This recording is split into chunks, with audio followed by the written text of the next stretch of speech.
रात के ठीक 1 बज रहे थे। तेज बारिश और कड़कड़ाती बिजली में अपनी बालकनी में खड़ी सौम्या खोई खोई कुछ सोच रही थी। अंदर आ जाओ ना। उसके घर के अंदर से आवाज आती है। तब भी सौम्या काले अंधेरे में खड़ी होकर न जाने किसका इंतजार कर रही थी। तभी एक औरत अपने 2 बच्चों के साथ उसके पास वाले घर में एक लाल रंग की कार से उतरती है और बारिश में भागते हुए सामने वाले घर में चली जाती है। हेलो हेलो, कौन?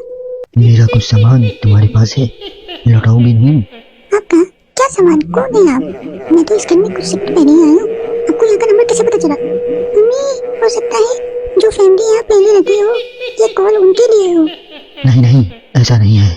बाहर कड़कड़ाती बिजली और एक अनजान आदमी के फोन कॉल ने प्रीति को डरा दिया था। वो फौरन कॉल रख देती है। चलो बच्चों, कमरे में चलते हैं। मैं तुम्हें सुला देती हूँ। पर इतने अंधेरे में तो कुछ भी नहीं दिखाई दे रहा है। मम्मा, फ्लैशलाइट ऑन करो ना। फ्लैशलाइट ऑन करती है, जहाँ उसे ऊपर जाने की सीढ़ियाँ दिखती हैं और चारों तरफ सफेद कपड़ों से ढके फर्नीचर थे। तभी प्रीति की 3 साल की बेटी उससे कहती है, मम्मा, घोस्ट। नो भाई लव, ये तो व्हाइट क्लोथ्स है।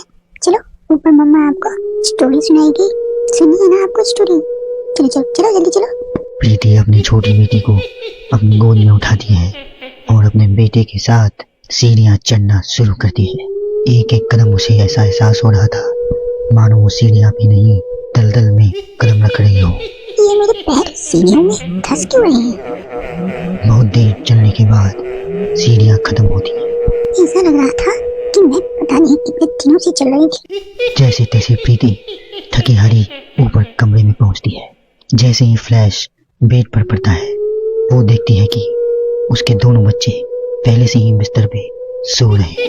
मेरा सर चकरा रहा है। बच्चे तो मेरे गोद पे थे, यहाँ कैसे आ गए?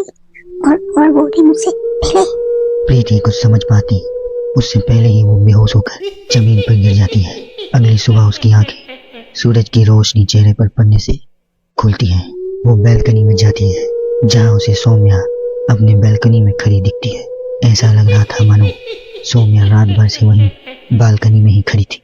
प्रीति सौम्या को मुस्कुरा कर देखती है। हेलो, मैं यहाँ कल रात में शिफ्ट हुई हूँ।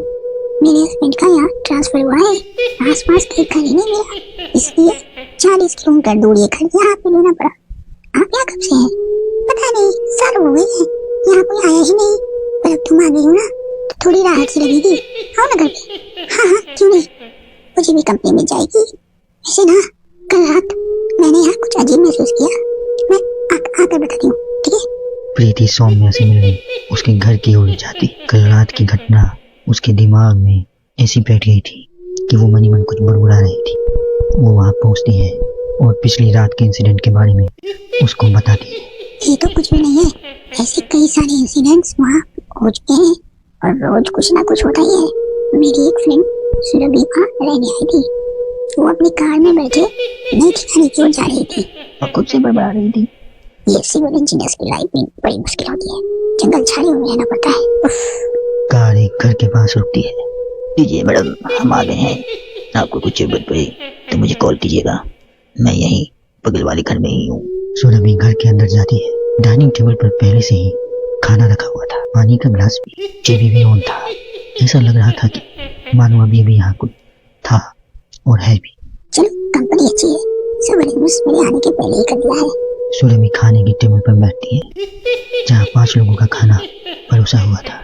ये 5 प्लेट पता नहीं किसके लिए सर्व कर दिया है। हाँ जी है। सुरभि अपने प्लेट से खाना शुरू करती है और उसी वक्त बाकी 4 प्लेटों से भी खाना गायब होने लगता है।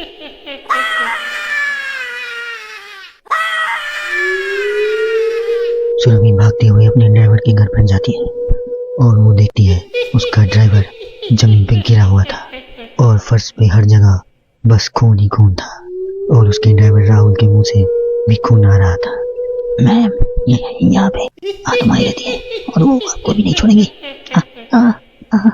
ये कहते कहते ही राहुल दम तोड़ देता है और सुबह के 11 बजे ही चारों तरफ अंधेरा छा जाता है। चारों तरफ से अजीबोगरीब आवाजें आने लगती हैं।